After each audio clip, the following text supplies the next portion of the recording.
Chapter 1. Jean Valjean.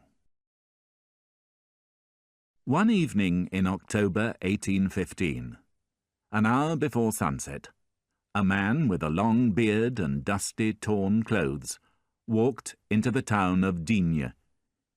He was in his late 40s, of medium height, broad-shouldered and strong.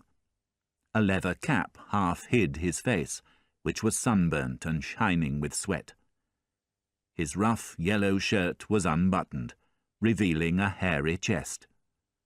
On his back was a heavy soldier's bag, and in his hand was a large wooden stick. The townspeople, who had never seen him before, watched with interest as he stopped for water at a fountain. Children followed him to the marketplace, where he stopped for more water at another fountain. He then crossed the square towards an inn, and entered by the kitchen door.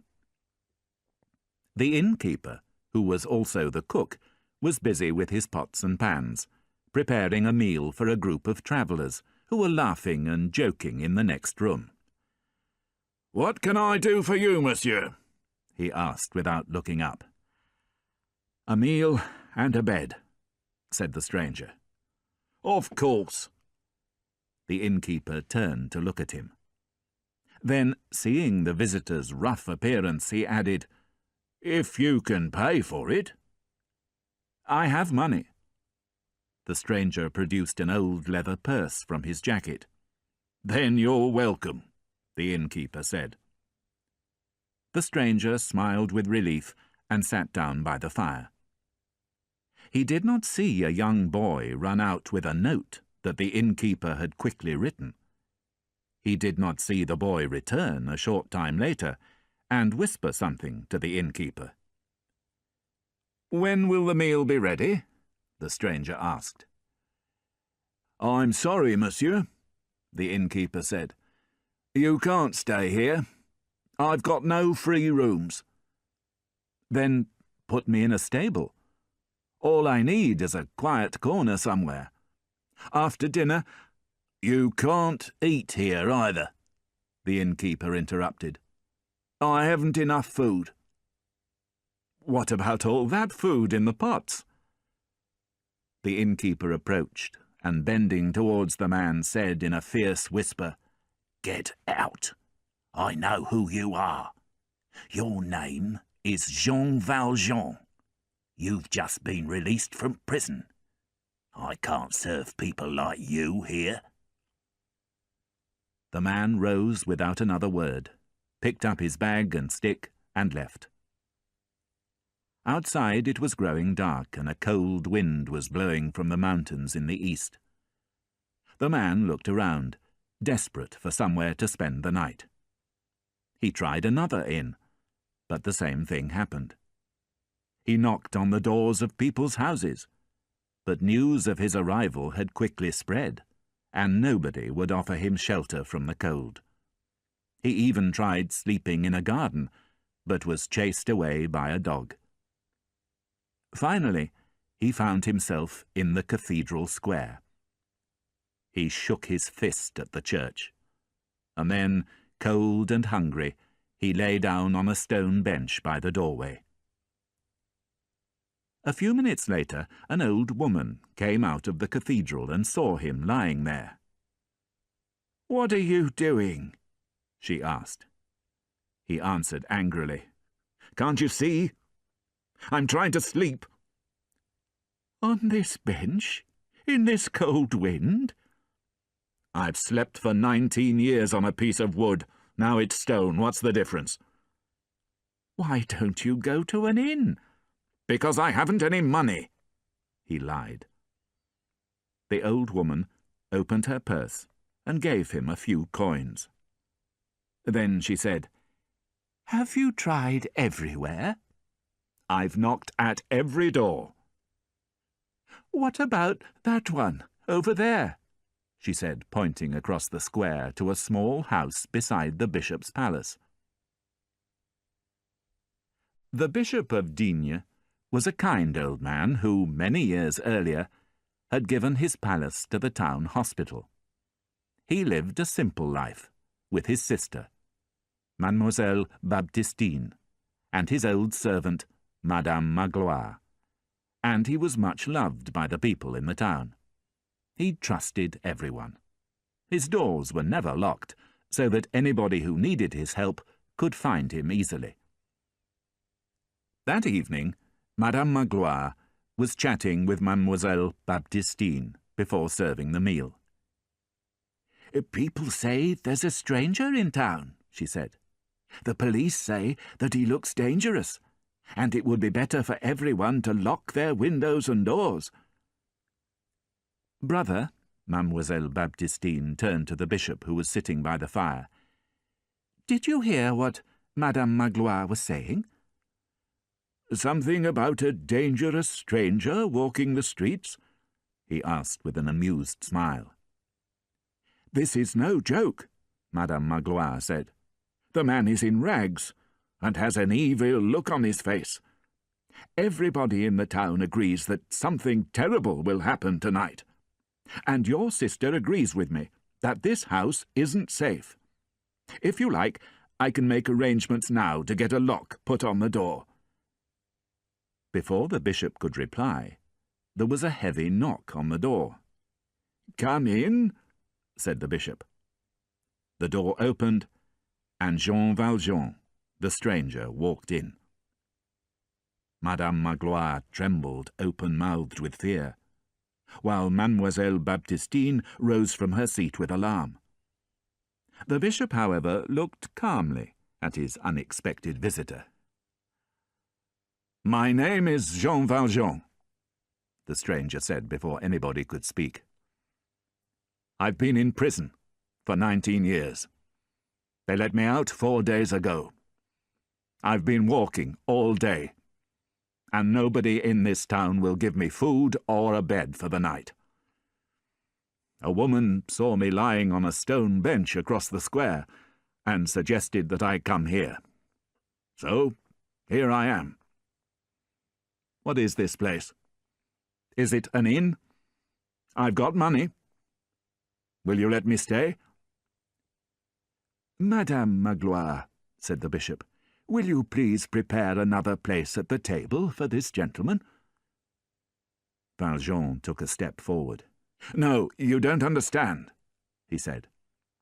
"I've spent 5 years in prison for violent robbery. Another 14 years for trying to escape 4 times. I'm a dangerous man." "Madame Magloire," the bishop went on, "you must put clean sheets on the bed in the spare room." Madame Magloire, an obedient servant, left the room without protest. The bishop turned to the man. "Sit down and warm yourself, monsieur. Supper will soon be ready." Jean Valjean's face, which had been hard and fierce, suddenly softened.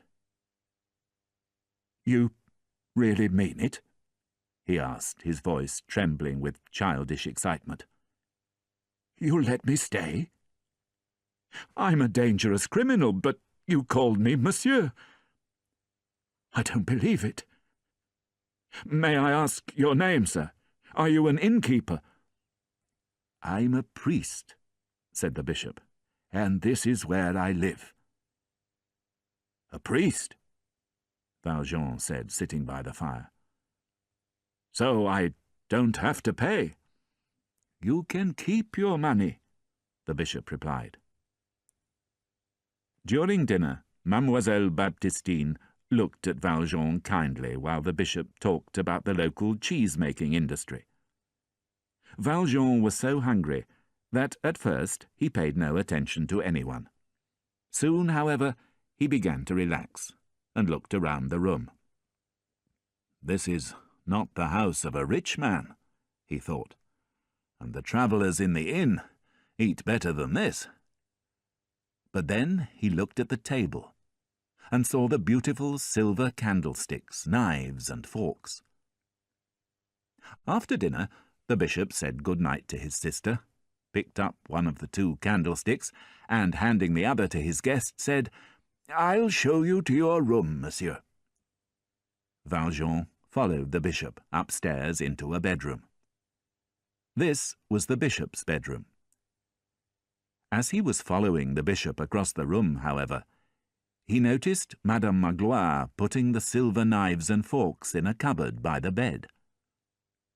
The bishop showed his guest into the spare room. "Sleep well," he said. "Before you leave tomorrow, you must have a bowl of warm milk from our cows." Valjean was so tired that he fell asleep, fully dressed, on top of the sheets. But he didn't sleep for long. When he woke up, the cathedral clock was striking 2. But he had not woken because of this. He had woken because the bed was too comfortable.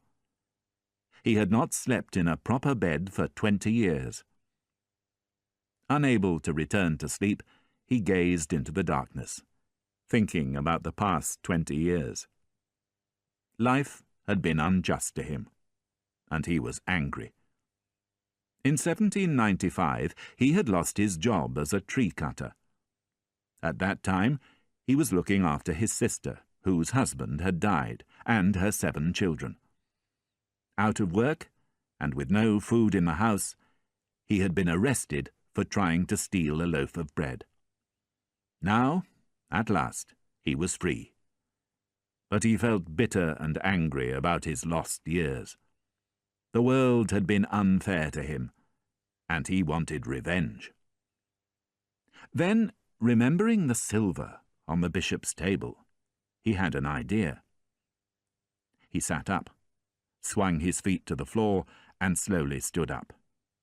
The house was silent. He moved carefully towards the window and looked out. The night was not very dark. There was a full moon, hidden from time to time by large clouds, moving quickly across the sky. After studying the garden, he decided that escape would be easy. He turned back to the room, picked up his bag, and took out a short iron bar, sharpened at one end. He then put his shoes into the bag, and grasping the iron bar in his right hand, he moved quietly towards the door of the bishop's bedroom. It was half open. The bishop had not closed it. Valjean stood listening. There was no sound. He gave the door a gentle push and crept into the bedroom. Just as he reached the side of the bishop's bed, the moon came out from behind a cloud and filled the room with light. Valjean gazed down at the bishop's gentle, sleeping face and felt a kind of terror. He had never before seen such peace, such kindness, such trust.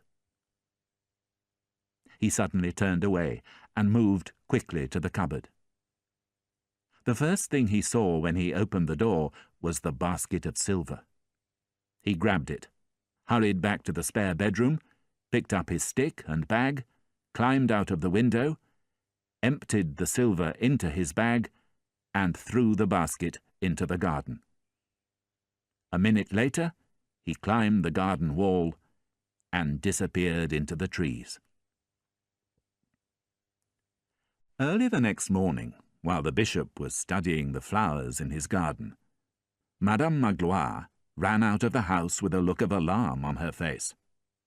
"Monseigneur, do you know where the silver basket is?" "Yes," said the bishop. "I found it in one of the flower beds." "But it's empty," she cried. "Where's the silver?" "Oh, you're worried about the silver. I don't know where that is." "Heaven save us! It's been stolen," she cried. "The man who came last night, he's run off with our silver."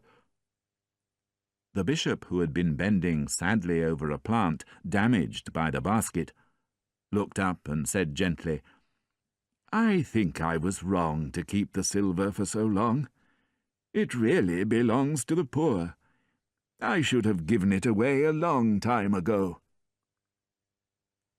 Later that morning, as the bishop and his sister were having breakfast, there was a knock on the door. 4 men walked into the room. 3 of them were policemen. The 4th was Jean Valjean. "Monseigneur," the sergeant in charge of the group began. Valjean raised his head with surprise. "Monseigneur?" he repeated. "I thought he was a priest." "Silence," said one of the policemen. "This is the Bishop of Digne." The bishop, meanwhile, had moved towards the group of men and was smiling at Jean Valjean. "I'm delighted to see you again, dear friend," he said. "But what about the candlesticks? I gave you those as well. Don't you remember?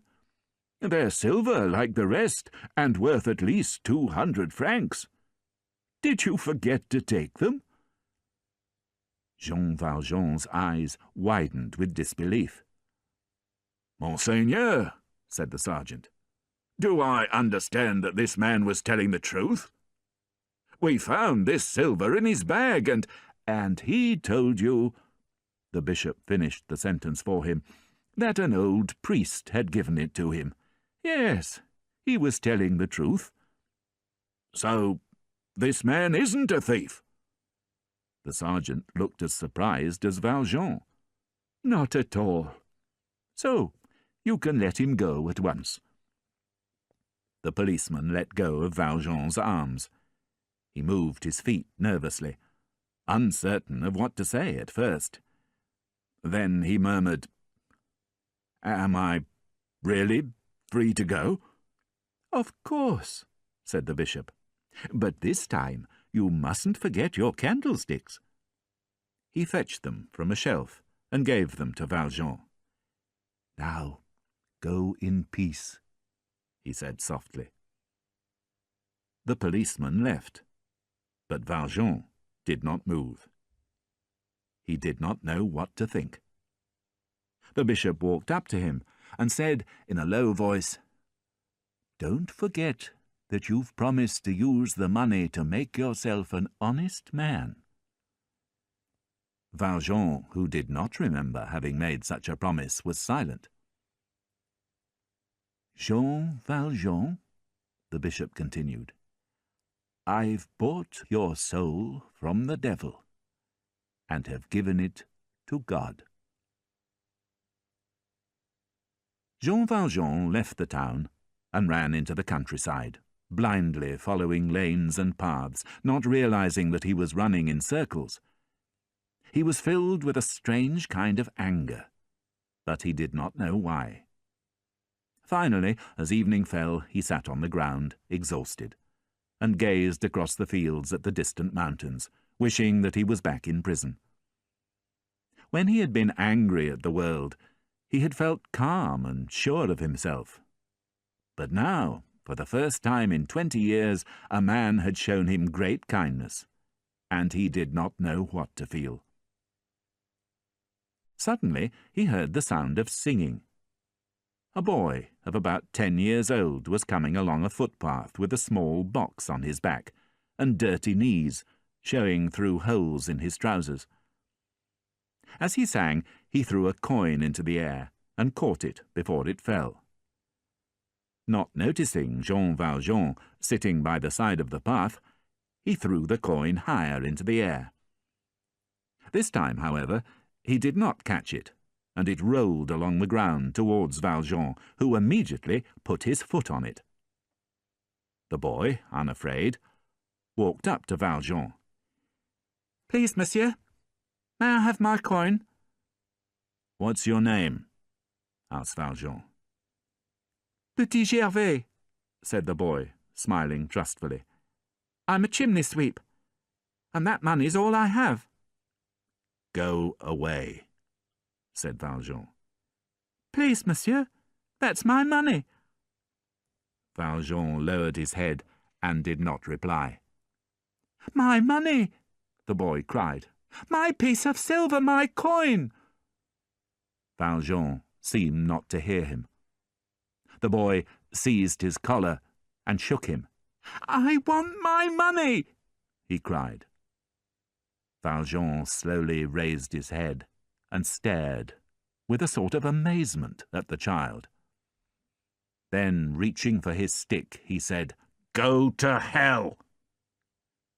The boy, suddenly afraid of the mad, fierce look in Valjean's eyes, turned and ran.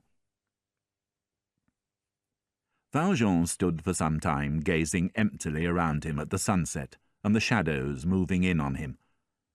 Suddenly he shivered, as if he had become aware for the first time of the icy wind.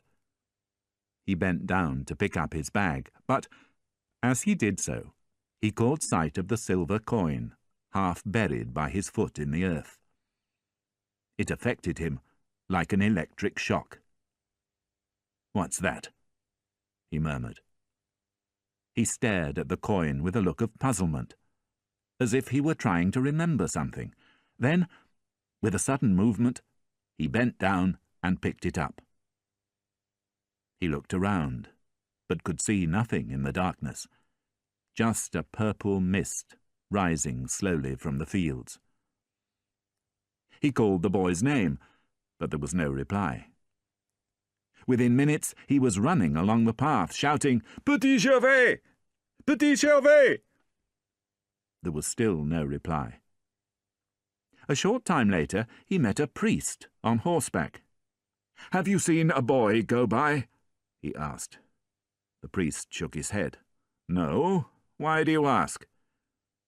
Valjean produced 2 5-franc pieces and gave them to the priest. "This is for your poor, monsieur. He was a boy of about 10, a chimney sweep. Monsieur, you must report me to the police. I'm a thief. I stole money from him. Here, let me give you more money." But before Valjean could produce more coins, the priest rode away in terror. Valjean looked for the boy for another hour, running along the path, calling out his name, but with no success. Finally he stopped and sat exhausted on a rock. Then, his heart full of grief for what he had done, he buried his face in his hands, and for the first time in 19 years, he cried. Chapter 2. Fantine. On a spring evening in 1818, in the village of Montfermeil, not far from Paris, 2 little girls were playing on a swing outside a small inn. Their mother, a big, red-haired woman with a plain face, sat on the doorstep of the inn, watching them.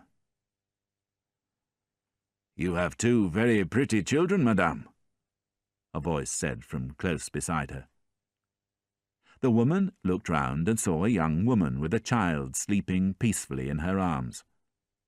The mother was young and pretty, but she looked poor and unhappy. She did not smile, and lines of sadness ran down the side of her pale cheeks. Her clothes were old and dirty, and she wore a tight, plain cap over her beautiful blonde hair. "Thank you," said the woman. "Why don't you sit down for a minute? You look tired." When the young woman had sat down next to her, the red-haired woman introduced herself. "My name's Thénardier. My husband and I manage this inn." "My name's Fantine," the young woman said. "I used to work in Paris, but my husband died, and I lost my job."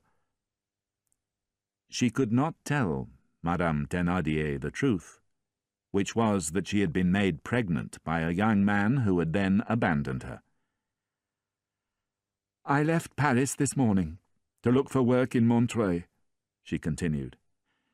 "My little girl walked some of the way, but she's very small. I had to carry her, and she's fallen asleep." As she spoke these words, she gave her daughter a loving kiss, which woke her up. The child's eyes were as wide and blue as her mother's.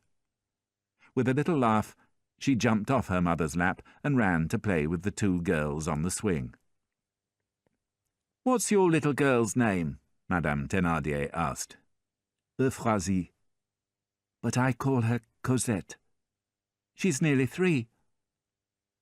The two women watched the children playing together. Children make friends very easily, don't they?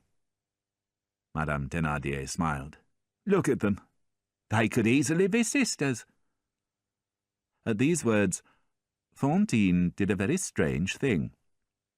She took Madame Thénardier's hand and said, "Will you look after my daughter for me?" Madame Thénardier looked at Fantine thoughtfully, but said nothing. "I can't take her with me," Fantine continued. "I have to find work, and that's not easy with a child but no husband. As soon as I find a job, I'll come and fetch her. Will you do that for me? I could pay 6 francs a month." Madame Thénardier still said nothing. But a man's voice from inside the house called, "We'll take 7 francs a month and 6 months in advance." Fantine agreed. "And another 15 francs for extras," called the man. "You will have them," said Fantine, assuming that she was talking to Madame Thénardier's husband. "I have 80 francs. "Does the child have enough clothes?" the man asked. "She has some beautiful clothes," Fantine replied. "Plenty of everything, and silk dresses like a lady. They're all in my bag." The man's face finally appeared in the doorway. "Then we agree to look after her for you," he said. The next morning Fantine kissed her daughter goodbye and left for Montreuil, crying as if her heart would break. "This money will be useful," Thénardier said to his wife. "Now I can pay off all my debts and stay out of prison. I'm proud of you. You set a very clever trap." "Without even intending to," his wife replied.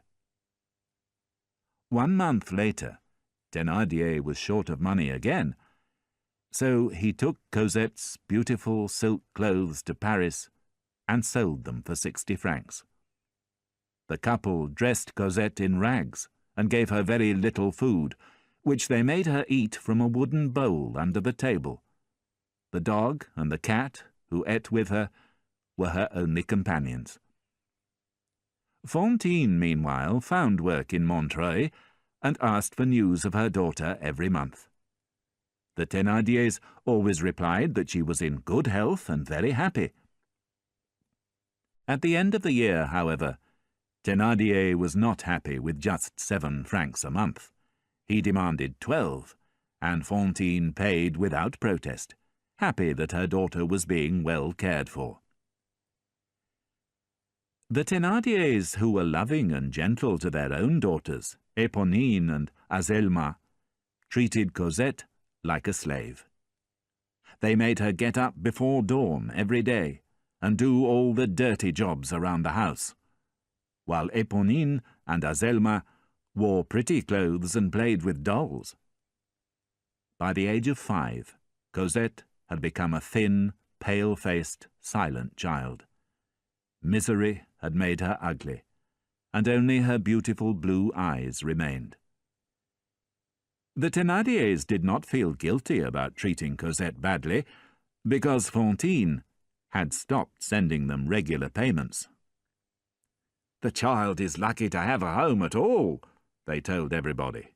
"Without us, she'd be living on the streets." When Fantine first arrived in Montreuil, she had immediately found work in a factory. She rented a small room, sent money regularly to the Thénardiers, and for a short time was almost happy. She forgot many of her problems and dreamt only of Cosette and her plans for the future. But her happiness did not last long. Although she was careful to say nothing about her daughter to anyone, other women at the factory soon discovered her secret. An unmarried woman with a child was a terrible thing in those days, and Fantine lost her job. She tried to find work as a servant, but no one would employ her. She finally managed to earn a little money sewing shirts, but she was unable to send money regularly to the Thénardiers. That winter, Fantine saved money by not having a fire, and developed a small, dry cough. By the following winter, her debts had increased. The Thénardiers wrote her a frightening letter in which they told her that Cosette had no clothes, and that they needed 10 francs immediately to buy her a new dress. Fantine, who did not have 10 francs, but who was afraid that her daughter would freeze to death, went to the barber's shop. She took out her comb and let her blonde hair fall down to her waist. "Such beautiful hair," the barber said. "How much will you give me for it?" Fantine asked. 10 francs. "Then cut it off." After selling her hair to the barber, Fantine was able to buy a woolen dress, which she sent to the Thénardiers. The Thénardiers, however, were very angry. They had wanted money, not clothes. They gave the dress to their daughter Éponine, and Cosette went on shivering. A few weeks later, Fantine received another letter from the Thénardiers. This time, they wanted 40 francs, because Cosette was very ill and urgently needed medicine. Fantine felt desperate.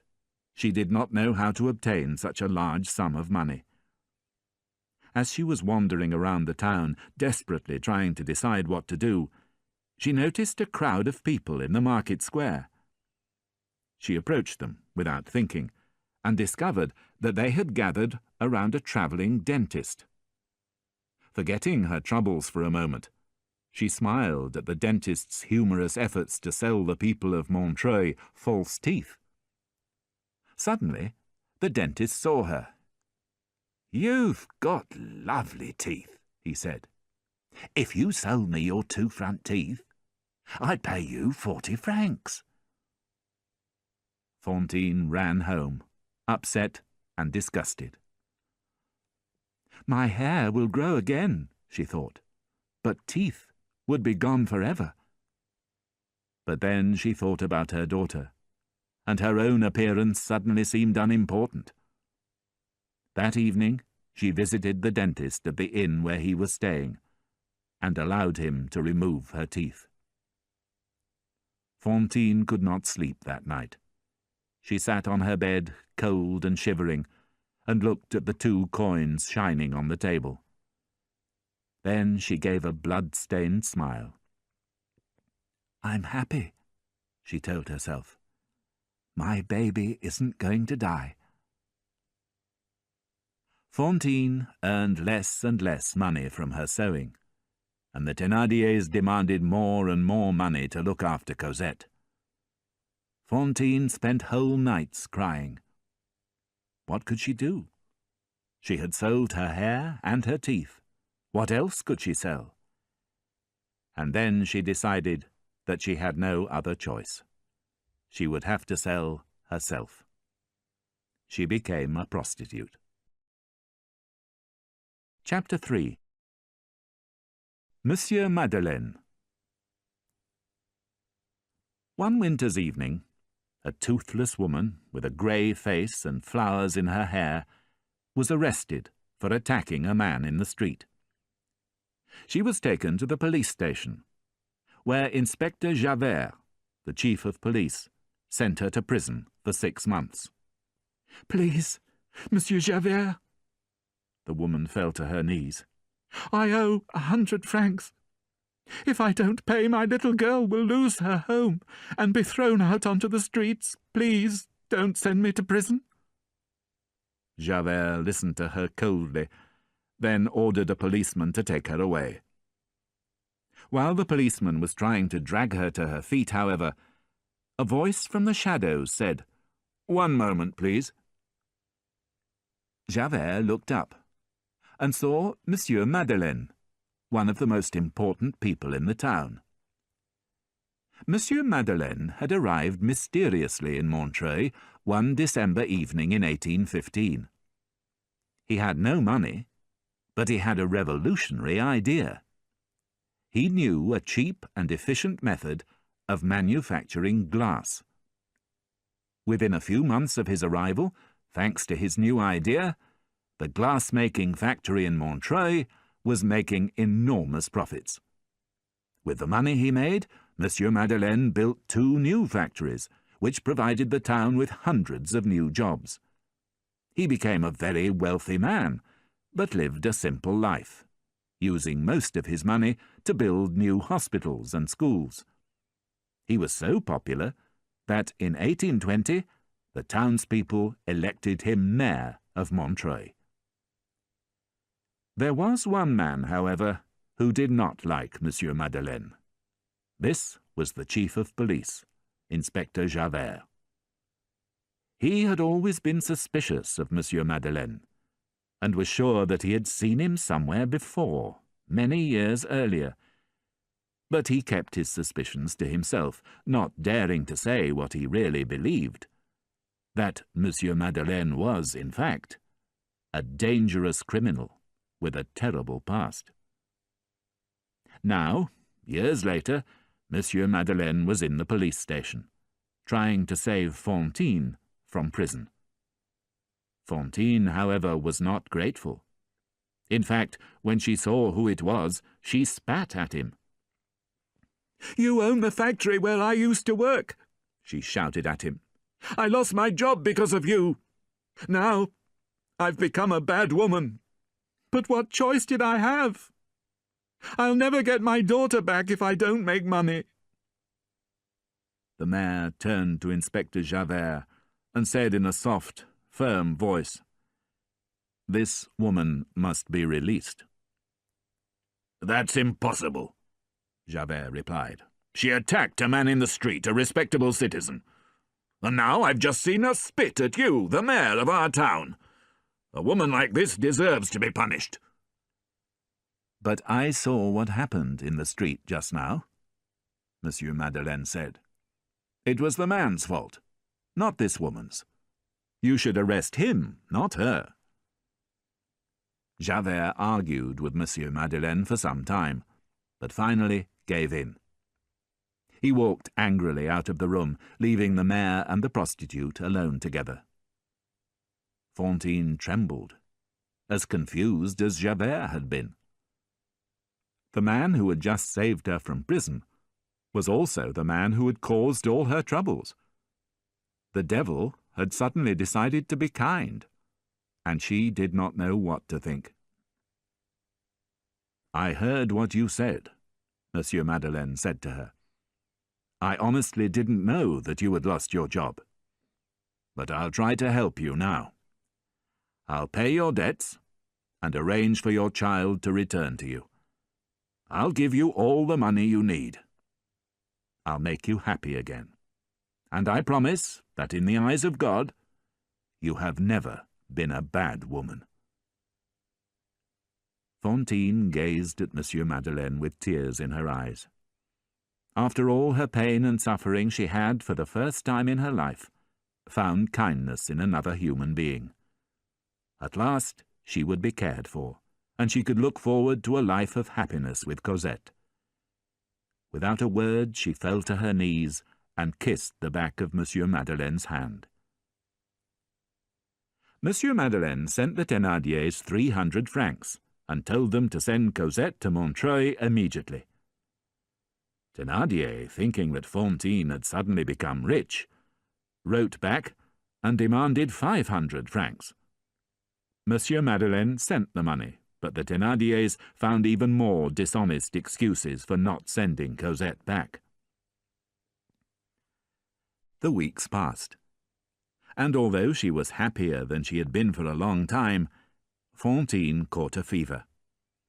Months of poverty and misery had made her ill, and she soon became so weak that she was unable to leave her bed.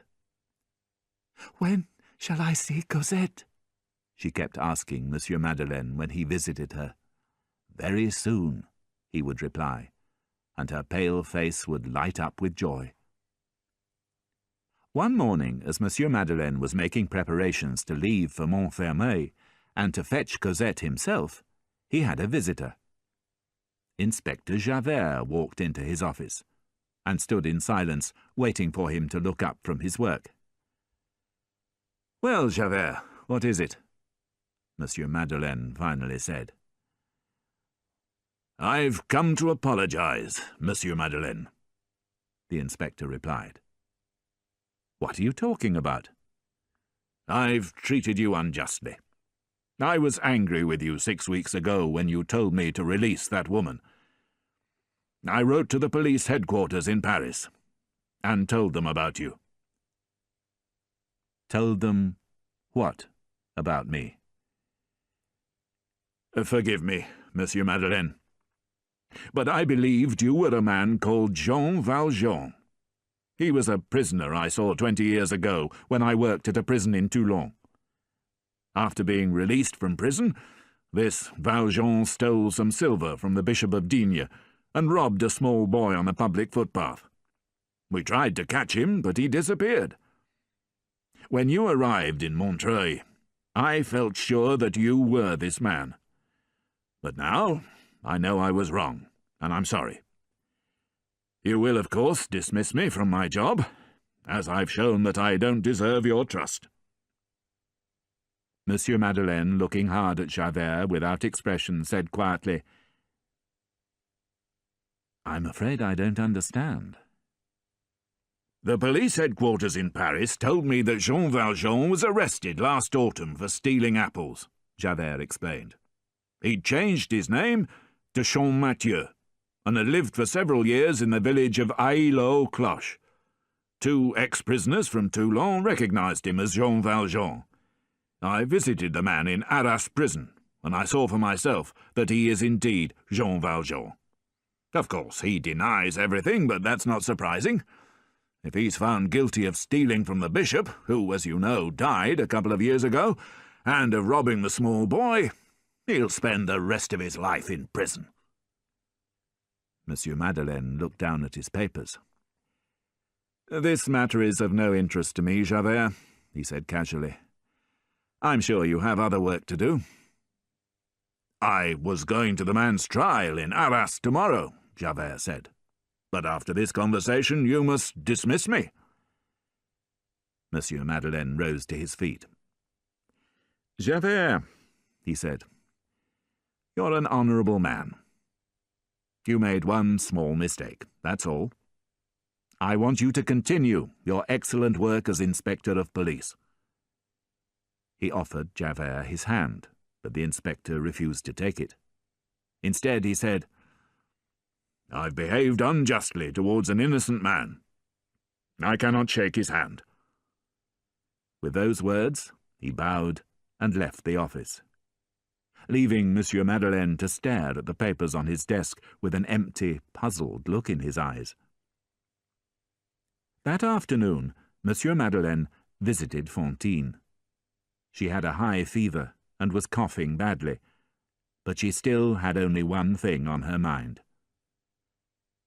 "Cosette?" she asked him. "Very soon," he assured her. He sat by her bed for an hour, and then, having told the nurses to look after her, he returned to his home. He stayed awake all night, thinking of Javert's story about Champmathieu. The reader has probably already realized that Monsieur Madeleine was really Jean Valjean, and Monsieur Madeleine, as we shall continue to call him for this part of the story, knew that he could not let Champmathieu go to prison for crimes he had not committed. He knew, although he was not happy to admit this, that he would have to go to Arras and tell the truth. He would lose everything that he had worked so hard to achieve. He would also have to break his promise to Fantine about bringing Cosette from Montfermeil. But what choice did he have? The truth was more important than anything else. The next morning, Monsieur Madeleine set off on the long journey to Arras. It took him more than 12 hours, and when he arrived, he discovered that Champmathieu's trial had already started. The courtroom was full, but because he was such an important man, Monsieur Madeleine was allowed to sit behind the judge's chair. He watched as several witnesses swore on the Bible that the man standing before the judge was Jean Valjean. Champmathieu, a large, simple-minded man, denied everything when his chance came to speak. But the crowd thought he was trying to be funny. The courtroom filled with laughter, and Champmathieu began to laugh himself, which did him no good at all. Finally, having heard all the evidence, the judge called for silence. He was preparing to announce his decision when Monsieur Madeleine, pale and trembling, stood up and said, "That man is not Jean Valjean." An excited whisper went around the courtroom as everybody recognized Monsieur Madeleine. Monsieur Madeleine waited for the whispers to stop, before announcing in a loud, clear voice that he was Jean Valjean. At first, no one believed him, but he managed to persuade the court by skillfully questioning each of the witnesses, revealing personal information that only the real Jean Valjean could have known. When he had persuaded the court of the truth of his confession, he was faced with a shocked but respectful silence. "I must leave now," Monsieur Madeleine finally said. "I have important business to attend to. You know where to find me, and I shall not try to escape." Everybody stood to one side to let him pass as he made his way towards the door. When he had gone, the judge immediately allowed Champmathieu to leave the court a free man. Champmathieu went home in a state of total confusion, thinking all men mad and understanding nothing of what had happened. At dawn the next day, Monsieur Madeleine entered Fantine's room. "How is she?" he asked the nurse who was watching her as she slept. "She seems better. She's looking forward to seeing her child." "I haven't brought the child with me," Monsieur Madeleine said. "Then what can we say to her when she wakes up?" The nurse looked suddenly worried. "It will destroy her if she doesn't see her child now, after you promised to bring her." "God will guide me," Monsieur Madeleine sighed. For some time Monsieur Madeleine sat by the bedside and watched Fantine while she slept. She was breathing with great difficulty, but her face looked peaceful and calm. Suddenly she opened her eyes and saw Monsieur Madeleine. "Cosette?" she asked, with a soft smile. "Later," Monsieur Madeleine said gently, taking her hand. "You're too weak to see her at the moment. First you must get well." Fantine smiled and began to talk dreamily about her future life with her daughter and how happy they would be together. But suddenly her face froze, and she stared with horror at the door. Monsieur Madeleine, who was holding her hand, turned and saw Inspector Javert. Fantine, thinking that the inspector had come for her, gripped Monsieur Madeleine's hand tightly and begged him to protect her. "Don't be afraid," Monsieur Madeleine tried to calm her. "He hasn't come for you." Then, gently rising from his chair, he moved towards Javert. "I know what you've come for," he said quietly so that Fantine wouldn't hear. "But give me 3 days. Please. That's all I ask. 3 days to fetch this unfortunate woman's child. I'll pay anything you like." "Do you think I'm stupid?" Javert gave an unpleasant laugh. 3 days to escape, you mean?" Fantine, who had heard what Monsieur Madeleine said despite his efforts to speak quietly, began to tremble. "To fetch my child?" she cried. "Isn't she here? Nurse, answer me. Where's my little Cosette? I want to see her, Monsieur Madeleine." "Be quiet, you dirty prostitute!" Javert interrupted her angrily. "There is no Monsieur Madeleine. This man's name is Jean Valjean, and he's a criminal no better than you are, and you can forget all that nonsense about your child." Fantine suddenly sat up. She stared wildly at the two men, then turned to the nurse. She looked as if she was going to speak, but no words came from her lips. Instead, with a small sigh, she fell back against her pillow and lay completely still. Jean Valjean, as we must now call him, shook Javert's hand from his collar and ran to the bed. He gazed into Fantine's eyes and knew immediately that she was dead. "You've killed her!" he cried angrily, turning to Javert with a fierce look in his eyes. "I didn't come here to argue," Javert said, stepping back nervously, afraid that Valjean was going to attack him. "If you don't come with me now, I'll have to call my men." Valjean looked around the room, thinking for a second of making his escape. But the idea did not last for long. He turned again to Fantine and looked for one last time at her sad, pale face and empty blue eyes. Bending down, he closed her eyes and pressed his lips against her forehead. Then he rose and turned back to Javert. "I'm ready now," he said. News of Monsieur Madeleine's arrest spread quickly around the town. Most people pretended not to be surprised. "We always knew there was something strange about him," they said. 2 days after his arrest, Jean Valjean escaped from prison. The bars of his window had been broken during the night. Again, most people pretended not to be surprised. "It takes more than a small-town prison to hold a man as strong as that," they all agreed.